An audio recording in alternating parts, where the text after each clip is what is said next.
সুধী ভক্তবৃন্দ নমস্কার। এই ভিডিওতে আমরা দেখব রমনা কালী মন্দিরের মনোমুগ্ধকর পরিবেশ, মন্দিরের স্থাপত্য, পূজা অর্চনার দৃশ্য। মন্দিরটি সোহরাওয়ার্দী উদ্যানের পাশে অবস্থিত এবং এটি রমনা পার্কের দক্ষিণ পাশে বাংলা একাডেমির বিপরীতে অবস্থিত। পুরো মন্দির কমপ্লেক্সটি প্রায় 2.25 একর অর্থাৎ 9100 বর্গমিটার জায়গা জুড়ে অবস্থিত। ভারতের রাষ্ট্রপতি রামনাথ কোবিন্দ বাংলাদেশ সফরের সময় 2021 সালের 17 ডিসেম্বর পুনর্নির্মিত রমনা কালী মন্দিরের উদ্বোধন করেন। প্রতিদিন অসংখ্য ভক্ত এখানে এসে মা কালীর আশীর্বাদ লাভ করেন এবং শান্তি ও শক্তির সন্ধান পান। ঢাকার ব্যস্ত শহরের মাঝেও এই মন্দির ভক্তদের জন্য এক শান্তিময় ও পবিত্র স্থান।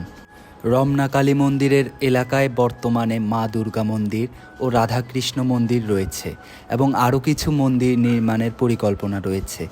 ইতিহাস, ধর্মীয় গুরুত্ব এবং ভক্তিমূলক পরিবেশের জন্য রমনা কালী মন্দির দর্শন সত্যিই এক বিশেষ অভিজ্ঞতা।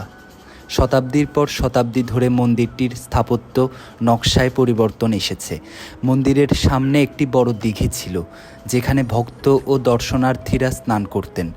মন্দিরটির একটি উঁচু শিখর ছিল। মন্দিরের পাশেই ছিল মা আনন্দময়ী আশ্রম, যেখানে উপাসনার পাশাপাশি আবাসন ও স্নানের ব্যবস্থাও ছিল। মন্দিরটির নকশা 1971 সালের 7 মার্চ শেখ মুজিবুর রহমানের ঐতিহাসিক ভাষণের সময় তোলা কিছু ছবিতে সংরক্ষিত আছে। ধারণা করা হয় সাংবাদিক বা ইতিহাসবিদদের তোলা এটি মন্দিরটির শেষ দিকের ছবিগুলোর একটি। মন্দিরে প্রতি শুক্রবার দুপুরে এছাড়াও শনিবার ও মঙ্গলবার ভক্তবৃন্দদের জন্য প্রসাদের আয়োজন করা হয়।